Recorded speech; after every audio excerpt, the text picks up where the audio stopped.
देश के सभी राजनीतिक दलों को केवल एक ही चिंता सता रही है कि 2024 में देश का प्रधानमंत्री कौन होगा। लेकिन देखा जाए तो महंगाई, बेरोजगारी और अपराध जैसे मुद्दे हाशिए पर चले गए हैं। एक बार फिर से विकास मुख्य मुद्दा नहीं रहा। इन्हीं तमाम मुद्दों पर बातचीत करने के लिए आज हमारे साथ मौजूद हैं उत्तर प्रदेश के संस्कृति एवं पर्यटन मंत्री ठाकुर जयवीर सिंह जी। जनतंत्र टीवी में आपका स्वागत है। Thank you very much. Thank you, welcome. सबसे पहले आपसे मेरा सवाल है, अगर आपकी बात करूं, शुरुआत आपसे ही। ऐसा कहा जाता है कि आपने समाजवादी पार्टी का जो तिलिस्म था उसको तोड़ा और इसी वजह से आपको मंत्री पद मिला। इसमें कितनी सच्चाई है? देखिए, वैसे कुल मिला के पूरे देश में जिस तरीके से 2014 से 2017 फिर 19 फिर 22 लगातार भारतीय जनता पार्टी और आदरणीय मोदी जी और योगी जी की लोकप्रियता पूरे देश में बढ़ने के साथ साथ उत्तर प्रदेश में जिस तरीके से बढ़ी है, उससे हर वर्ग, धर्म और जात के लोग अपना समर्थन और सहयोग पार्टी को देने का काम कर रहे हैं। तमाम गठबंधन उत्तर प्रदेश में हुए, चाहे वो कांग्रेस के साथ 2017 में समाजवादी पार्टी के साथ हुआ, 2019 में बहुजन समाज पार्टी के साथ समाजवादी पार्टी का हुआ। और ऐसे गठबंधन जिससे लोगों को लगता था कि इस गठबंधन के बाद निश्चित रूप से वो भारी पड़ेगा भारतीय जनता पार्टी के ऊपर, लेकिन जनता ने सारे गठबंधन तोड़ के जनता का सीधा गठबंधन भारतीय जनता पार्टी के साथ हुआ और उसने अपना आशीर्वाद देने का काम किया। इसी क्रम में इन्हीं परिस्थितियों में जो गढ़, मैनपुरी, एटा, इटावा, फिरोजाबाद, ये गढ़ माना जाता था समाजवादी पार्टी का, जहाँ से माननीय मुलायम सिंह यादव स्वयं आज भी उत्तर प्रदेश के मैनपुरी से ही लोकसभा में प्रतिनिधित्व कर रहे हैं। उसी ज़िले की मेरी बगल की सीट, जहाँ से मैं मैनपुरी सदर से MLA हूँ, उसी के बगल की सीट करहल है, जिससे अखिलेश यादव जी जो नेता प्रतिपक्ष भी हैं, इस समय समाजवादी पार्टी के राष्ट्रीय अध्यक्ष भी हैं, वो वहाँ से उत्तर प्रदेश की विधानसभा में प्रतिनिधित्व करने का काम कर रहे हैं। निश्चित रूप से यह सही है कि नए परिसीमन होने के बाद मैनपुरी सदर से लगातार समाजवादी पार्टी का कब्जा रहा था, लेकिन आज भारतीय जनता पार्टी के प्रत्याशी के रूप में मैंने वहाँ से चुनाव भी लड़ा, चुनाव जीता भी, और निश्चित रूप से भोगांव भी बगल की सीट से हम लोग जीते, 50% का कब्जा हुआ। और मुझे लगता है कि जिस तरीके से जनता का सरोकार, समर्थन और आशीर्वाद प्राप्त हो रहा है इन सारे जिलों में, बल्कि उत्तर प्रदेश में अगले लोकसभा के चुनाव में जो रहासा किला कहा जाता था, उसको निश्चित रूप से हम लोग ध्वस्त करने में सफल होंगे और उत्तर प्रदेश की 80 की 80 लोकसभा क्षेत्र जीत करके हम लोग आदरणीय मोदी जी के समर्थन में खड़े दिखाई पड़ेंगे और पूरी की पूरी सीटें भारतीय जनता पार्टी लोकसभा की जीतेगी, ऐसा मुझे विश्वास है। उत्तर प्रदेश की अगर बात करें तो सांस्कृतिक और ऐतिहासिक धरोहर अपरंपार है। आपके पास पर्यटन और संस्कृति दोनों की जिम्मेदारी है। ऐसे में यूपी में पर्यटन और बेहतर हो, इसके लिए आप लोग क्या कर रहे हैं? देखिए, मुझे लगता है कि 5 महीने लगभग सरकार को हुए हैं और इन 5 महीनों के अंदर उत्तर प्रदेश के पर्यटन विकास के लिए, सांस्कृतिक जो विरासत है उत्तर प्रदेश की, उसको संरक्षित, सुरक्षित और संवर्धित करने के लिए जिस प्रकार के न सिर्फ निर्णय लिए गए बल्कि योजनाओं को धरातल पर उतारने का काम किया, अभूतपूर्व रूप से उसकी सराहना आम जन तक हो रही है। तमाम वो बड़े बड़े निर्णय। पहली बात तो यह है कि उत्तर प्रदेश में अपार संभावनाएं पर्यटन विकास के लिए हैं। सांस्कृतिक रूप से, ऐतिहासिक रूप से, धार्मिक रूप से, प्राकृतिक रूप से बहुत सारे संसाधन जो उत्तर प्रदेश के पास उपलब्ध हैं, संभवतः वो विलक्षण ही है, एक ईश्वरीय अनुकंपा है। और मुझे लगता है कि अगर दिल्ली की तरफ से अगर आप प्रवेश करेंगे, मथुरा, वृंदावन और आगरा से होते हुए अगर मथुरा, वृंदावन जाएंगे, जहाँ भगवान श्री कृष्ण की जन्मस्थली और क्रीड़ा स्थली है, उससे आगे जाएंगे तो ऐतिहासिक इमारत ताजमहल हमारे पास है। उससे आगे चले जाएंगे तो काशी से होते हुए, अयोध्या से होते हुए विंध्याचल, बौद्ध तीर्थ पर्यटन परिषद, हमारा नेमिसार, जहाँ वेदों का संरचना का मान्यता हम लोगों की है, बहुत सारी चीज़ें उत्तर प्रदेश के पास उपलब्ध हैं। इसी के दृष्टिगत और खास रूप से झरने, नदियाँ, गंगा यमुना का संगम, ये सब उत्तर प्रदेश के पास है। लेकिन मेरा मानना है, और हम सब इस बात को स्वीकार करना चाहिए, कि किसी भी प्रदेश के पर्यटन विकास के लिए पहली आवश्यकता होती है वहाँ कानून का राज हो, नंबर 2, आवागमन के समुचित संसाधन उपलब्ध हों ताकि वहाँ इंफ्रास्ट्रक्चर डेवलपमेंट हो करके लोग आसानी से आने जाने का मार्ग प्रशस्त हो सके।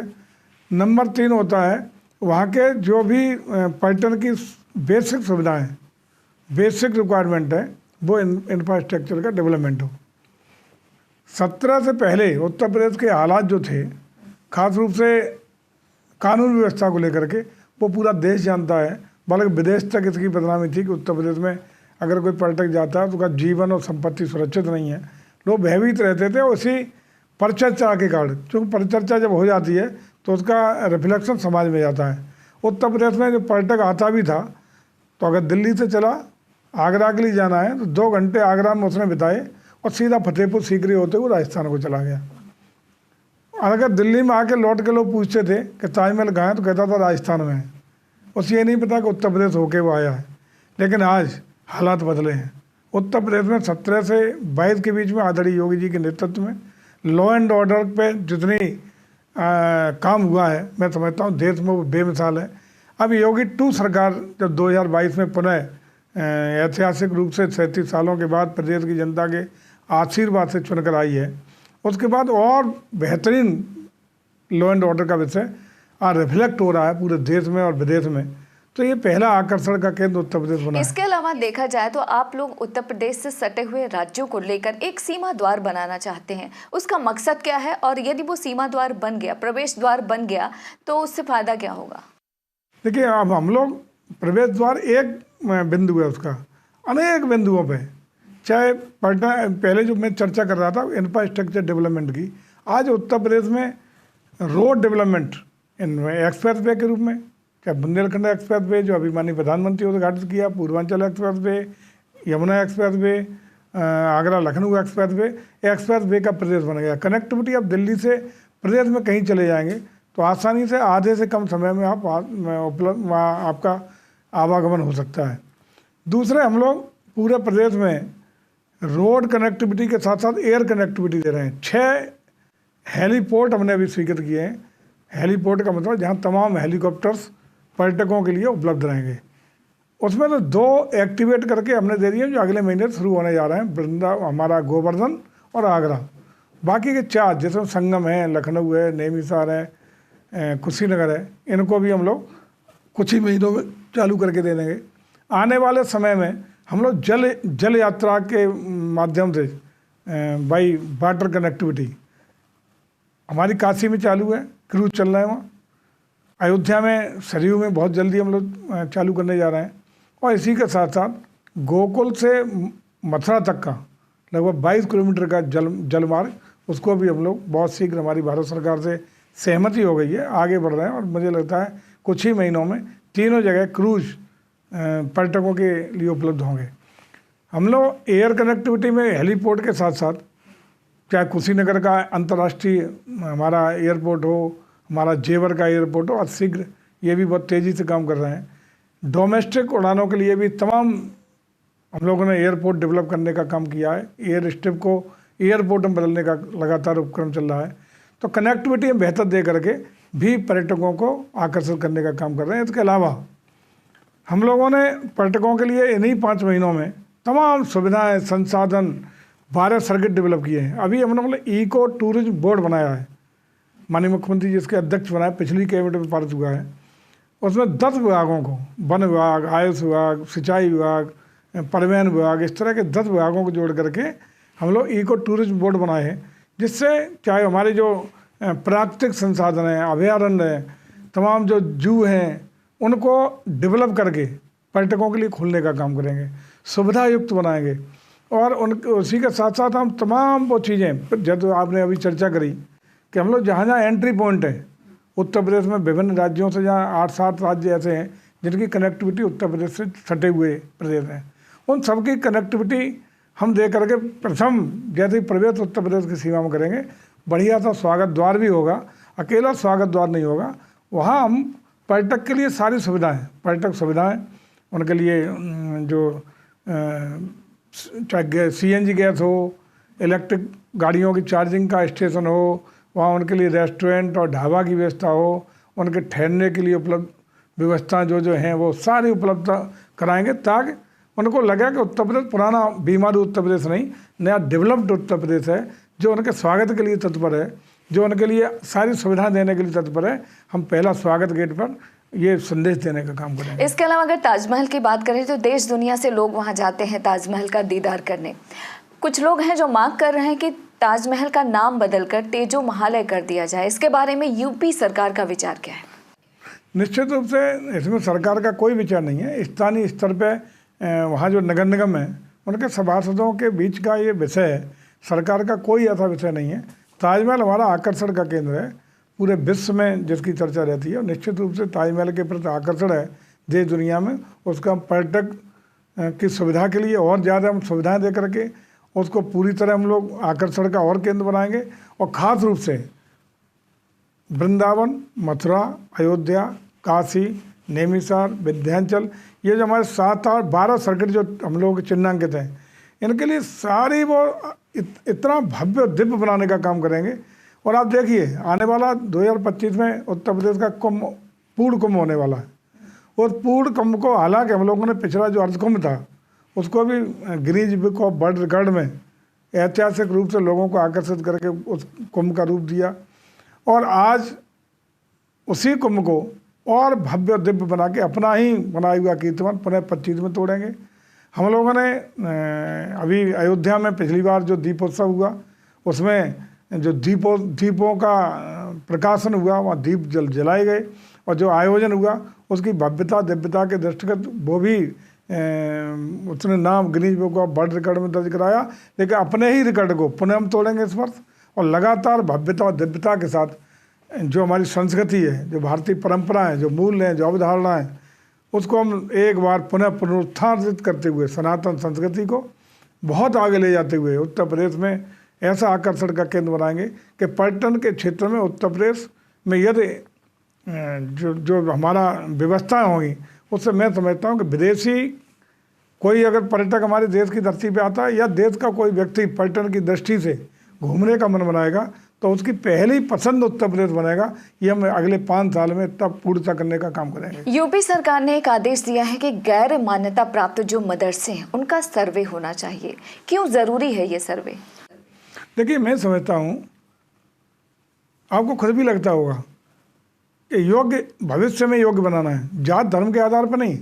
हमारा भविष्य यदि उज्जवल बनना है, मजबूत बनना है, तो हमें जो नई पीढ़ी आ रही है उसको योग्यता की शिक्षा, अच्छी शिक्षा, मानकों का अनुरूप सुव्यवस्थित तरीके से, बिना किसी इस तरह के वातावरण के उसको सर्टिफिकेट लेके चला जाए, योग्यता ना हो, इसको हमें करना पड़ेगा। धार्मिक कट्टरपंथा कहीं भी किसी स्कूल में ना हो, ये भी हमें देखना पड़ेगा।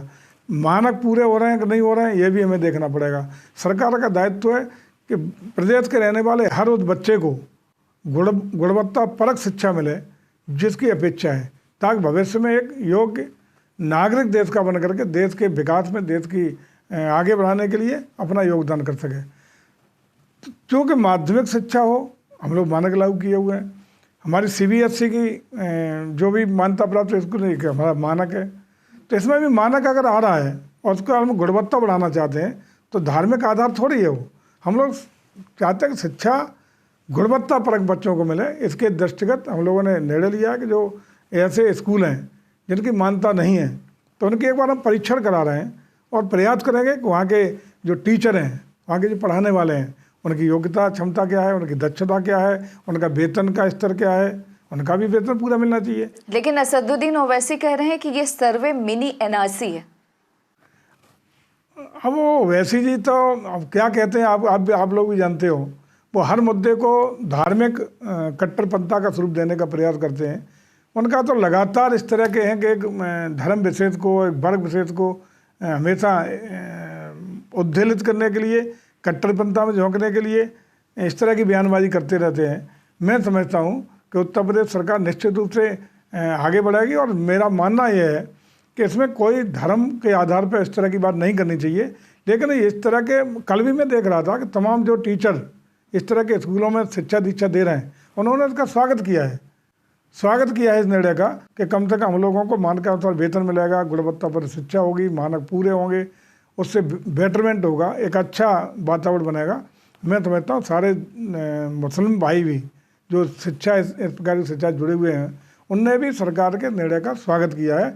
और इस पर सरकार का भी परवाह, अगर कोई सही निर्णय है तो इन चीज़ों की कभी परवाह हम लोग नहीं करते कि ओवैसी जी क्या कह रहे हैं, उनके प्रमाण पत्र की जरूरत उत्तर प्रदेश सरकार को नहीं है। वो अपना प्रमाण पत्र अपने पास रखें।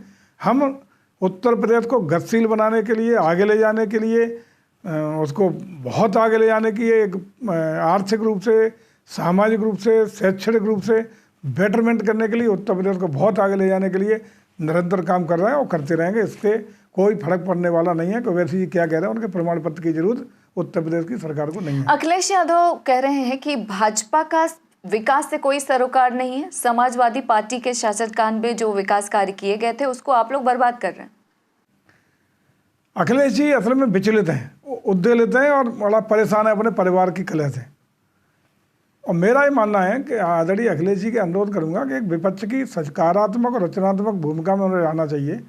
सरकार के ऐसे काम जो सकारात्मक हैं, अच्छे हैं, उनको अप्रिशिएट करना चाहिए, उसको लिए धन्यवाद देना चाहिए। और जो उनको लगता है कि कहीं कुछ उन्हें सुझाव की ज़रूरत है तो सुझाव देने चाहिए। लेकिन लगातार अच्छे काम में भी परेशान रहते हैं, वो परेशान हैं और विचलित हैं। और उनका मूल कारण है उनका पारिवारिक कलह। अब अखिलेश जी जो कह रहे हैं, मैं निश्चित रूप से हमारे यहाँ जब 12 से 17 तक अखिलेश जी उत्तर प्रदेश के सीएम थे, उस समय पूरी एक धारणा बन गई थी, जितना बड़ा अपराधी उतना बड़ा समाजवादी। अपराधियों का पूरा गिरोह के रूप में समाजवादी पार्टी का चेहरा था आम जन लोगों की नज़र में। क्या वो भूल गए हैं क्या? 17 भाई तो 5 साल नहीं भूलना चाहिए। और मैं समझता हूँ कि उत्तर प्रदेश में जिस प्रकार से कानून का राज आया, जिस प्रकार से विकास की गाड़ी आगे बढ़ी, जिस प्रकार से लोक कल्याणकारी योजनाओं को उस व्यक्ति को जिसको आज़ादी के 75 साल के बाद भी न्याय और विकास की किरणें जिसके चेहरे पर नहीं पहुंच पाई थी, पिछले आदरणीय मोदी जी के कृपा से और योगी जी की कृपा से उसको न्याय और विकास मिला है। जहाँ तक लोग बात करते हैं धार्मिक आधार पर, मैं समझता हूँ कि अल्पसंख्यक, चाहे प्रधानमंत्री ग्रामीण आवास की योजना हो, हमारे जो खाद्यान्न निःशुल्क रूप से आवंटन की योजना हो, सारी भारत सरकार की योजनाओं का, प्रदेश सरकार की योजनाओं का सबसे ज़्यादा लाभ हमारे अल्पसंख्यक भाइयों को मिला है और वो खुश हैं।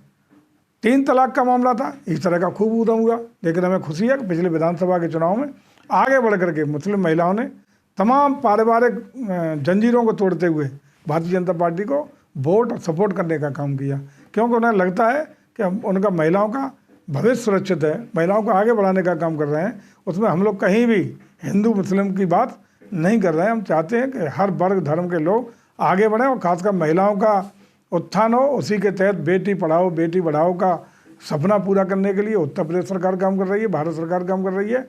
इसका स्वागत होना चाहिए। अखिलेश जी को मैं सलाह दूंगा कि रचनात्मक सकारात्मक विपक्ष की भूमिका में आएँ, कुंठित मानसिकता से उभरें और एक अच्छा है लोकतंत्र में सारे लोग अपनी पार्टी को मजबूत करने का काम करते हैं, वो करें। लेकिन जहाँ अच्छे काम सरकार कर रही है वहाँ उन्हें उनको अप्रिशिएट करना चाहिए और धन्यवाद करना चाहिए। अखिलेश के चाचा शिवपाल सिंह यादव ने डीपी यादव के साथ हाथ मिला लिया है। उन्होंने एक ग्रुप बनाने की बात कही है कि यदुकुल यानी कि यदुवंशियों को जगाने की बात कही है, उनको एकजुट करने की बात कही है। तो क्या आपको लगता है कि अखिलेश यादव को बड़ी चुनौती दे रहे हैं शिवपाल सिंह यादव? देखिए, पहले तो इसकी पृष्ठभूमि जो मैं अभी चर्चा हल्की से किया हूँ, पृष्ठभूमि यह है कि आदरणीय मुलायम सिंह यादव जी के परिवार में पूरा कुनबा, बेटे, भाई, भतीजे, नाती, सारे लोग राजनीति में। कोई कहीं से सांसद हुआ, कोई कहीं से एमएलए हुआ, कोई राज्यसभा में पहुंचा, कहीं पहुंचा। अब उस समय चूँकि पार्टी का कुछ उभार था तो लोग समायोजित हो गए। अब चूँकि जनता उनका साथ नहीं दे रही है और जनता भारतीय जनता पार्टी के साथ उठ के खड़ी हो गई है, तो उन लोगों को राजनीति में अब मुख्य धारा में आने के लिए सारे लोगों को अब महत्वाकांक्षा भी है। जो एमएलए रह चुके, एमपी रह चुके या विभिन्न पदों पर रह चुके हैं, तो वो अपेक्षा करते हैं। उसी का परिणाम है कि पारिवारिक कलह ज़बरदस्त है। उस पारिवारिक कलह का ही परिणाम है कि चाहे वे ये जो आप कह रही हैं कि यदुवंशियों को इकट्ठा करने की बात हो रही हो, अन्य मोर्चा बनाने की बात हो रही हो, परिवार में अन्य 2 पार्टियाँ बन चुकी हैं। आदरणीय शिवपाल सिंह जी अपनी एक पार्टी बनाए हुए हैं और समाजवादी पार्टी का नेतृत्व आदरणीय अखिलेश जी कर रहे हैं। तो दोनों की अपनी महत्वाकांक्षा है और परिवार के पूरे की महत्वाकांक्षा है। उसी में ये झूल रहे हैं। लेकिन मुझे लगता है कि हर एक को अपनी पार्टी को मजबूत करने का हक है। यदि आदरणीय शिवपाल सिंह यादव जी अपनी पार्टी को जमीनी पे उतार करके मजबूत करने का प्रयास कर रहे हैं और अपने बेटे को स्थापित करने का भी काम कर रहे हैं, प्रदेश अध्यक्ष भी बनाया है, तो हक है उनका। सभी को अपने लोकतंत्र में किसको हक नहीं है? सब लोग अपनी अपनी पार्टी को मजबूत करें, ये सबका हक है, लोकतंत्र में अधिकार है, तो अपना अपना काम कर रहे हैं। देखा जाए तो अब आरएलडी ने भी ये घोषणा कर दिया है कि निकाय चुनाव में वो अकेले चुनाव लड़ने वाले हैं। तो क्या आपको लगता है कि 2024 तक अखिलेश यादव और जयंत चौधरी का गठबंधन कायम रहेगा? वैसे तो हमारा गठबंधन जनता के साथ है। अखिलेश जी का किसके साथ रहता है जाता है ये तो अखिलेश जी जाने, लेकिन इतना हम निश्चित कह सकते हैं कि 2024 में 80 की 80 लोकसभा सीटें भारतीय जनता पार्टी जीतेगी। आदरणीय मोदी जी और योगी जी के नेतृत्व में हम लोग पूरी सीटें जीत करके आएंगे, इसमें कोई दो राय नहीं है, क्योंकि जनता का सहयोग, जनता का समर्थन, जनता का आशीर्वाद हम लोगों को मिला हुआ है। उसी के बल पर हम कह सकते हैं कि 80 की 80 सीटें जीतेंगे। और देखिएगा इस बार जो बचा खुचा है रामपुर और आजमगढ़ के बाद, इस बार नंबर मैनपुरी का है। मैनपुरी में भी भारतीय जनता पार्टी का परचम फहराया जाएगा और हम लोग जीत के आएंगे। कांग्रेस पार्टी की बात करें तो भारत जोड़ो अभियान की शुरुआत कर रही है। क्या आपको लगता है कि जिस तरीके से कांग्रेस पार्टी का वोट बैंक खिसक गया है वो वापसी कर पाएगा? अब देखिए ना, क्षेत्रीय दलों का उभार आप दिखाई पड़ रहा होगा आपको पूरे देश में। अपने अपने स्टेट में क्षेत्रीय छत्रपों का जिस तरीके से प्रभाव बढ़ रहा है, उतनी ही कांग्रेस सिकुड़ती चली जा रही है। आज पूरे देश में भारतीय जनता पार्टी की स्वीकार्यता है। हर स्टेट में कोई भी अगर कहीं विरोध में खड़ा है क्षेत्रीय छत्रप, तो वो सारा भारतीय जनता पार्टी को कोस रहा है, उसी को कर रहा है। लेकिन देश की जनता आज भारतीय जनता पार्टी को आदरणीय योगी जी के नेतृत्व में, आदरणीय मोदी जी के नेतृत्व में पूरी तरह खड़ी दिखाई पड़ रही है। और देश की जनता मोदी जी को एक बार पुनः 2024 में प्रधानमंत्री बनाने के लिए निर्णय ले चुकी है, मन बना चुकी है और निश्चित रूप से वो काम करेगी। क्षेत्रीय कांग्रेस की स्थिति बहुत कमज़ोर है, सिकुड़ती जा रही है। और आज मुझे लगता है कि जिस प्रकार से उसके बड़े बड़े नेता छोड़ के भागने का काम कर रहे हैं, वो संकेत अच्छे नहीं है। उससे मुझे लगता है कि और सिकुड़ेगी और एक बहुत छोटे स्वरूप में आने का काम उनका हो जाएगा, कहीं भी राष्ट्रीय स्तर पे वो टिकने वाली। क्योंकि देखा जाए तो गुलाम नबी आज़ाद ने अभी अभी पार्टी छोड़ी है। जम्मू कश्मीर में 64 से अधिक कांग्रेस नेताओं ने कांग्रेस को छोड़कर वो गुलाम नबी आज़ाद के साथ चले गए। राष्ट्रीय अध्यक्ष का चुनाव होने वाला है। शशि थरूर ने चिट्ठी लिखा का वोटर का नाम सार्वजनिक कीजिए। मनीष तिवारी ने भी कहा है कि सार्वजनिक कीजिए लिस्ट। तो आपको क्या लग रहा है कि आखिरकार ये कांग्रेस में क्यों हो रहा है? क्योंकि सभी लोग आरोप तो पार्टी आलाकमान पे लगा रहे हैं।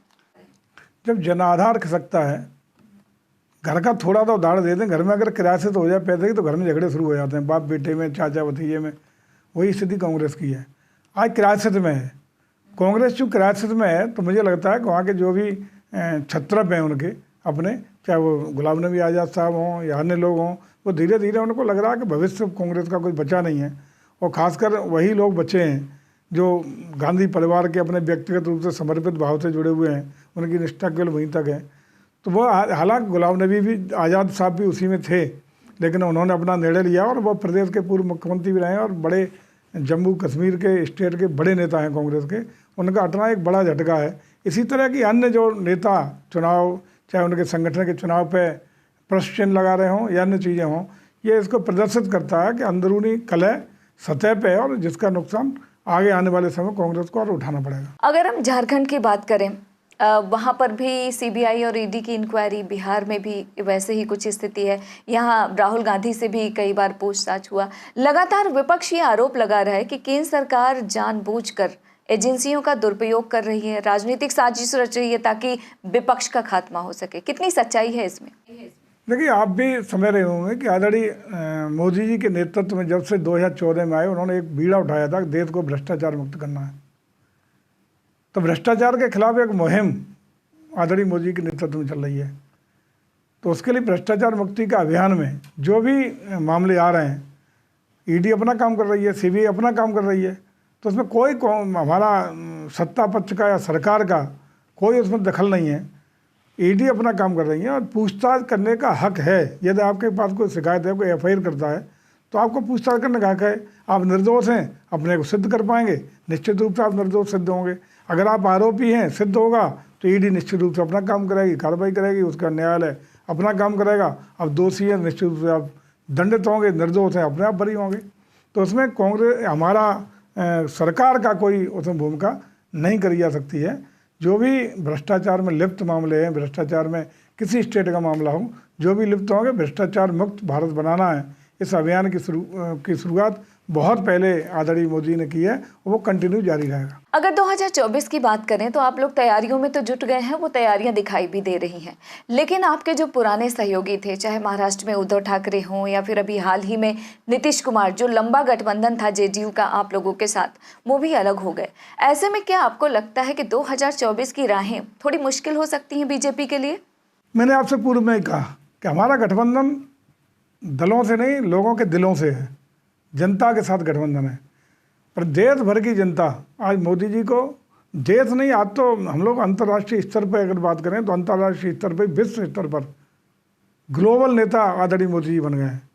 उनकी लोकप्रियता न सिर्फ देश में बल्कि विदेशों तक है और देश की जनता देख रही है कि भारत का उदय, भारत का सम्मान जबरदस्त तरीके से आदरणीय मोदी जी के नेतृत्व में बढ़ रहा है। आज विश्व पटल पर मान्यता भारत की बढ़ी है, सम्मान भारत का बढ़ा है और ग्लोबल कंट्री के रूप में हम लोग आगे बढ़ रहे हैं। और हमारा लक्ष्य है कि 2047 आते आते जब हम लोग अपने आज़ादी का 100वां स्वर्णिम दिन मना रहे होंगे, उस तारीख तक देश विश्व का गुरु बने, हम विकासशील भारत से विकसित भारत बने, इस लक्ष्य को लेकर आगे बढ़ना, विश्व की एक महान शक्ति बने, इसी लक्ष्य पे हम आगे बढ़ रहे हैं। और मैं समझता हूँ कि पूरे देश का सहयोग, जन जन का सहयोग इसके लिए रहेगा। और 2024 में आदरणीय मोदी जी को एक बार प्रचंड बहुमत के साथ देश की जनता अपना जनादेश, अपना आशीर्वाद देने का काम करेगी। क्योंकि अगर नीतीश कुमार की बात करें, वो खुद को भी पीएम कैंडिडेट ही मानते हैं, उनकी पार्टी उनको पीएम कैंडिडेट मानती है 2024 के लिए,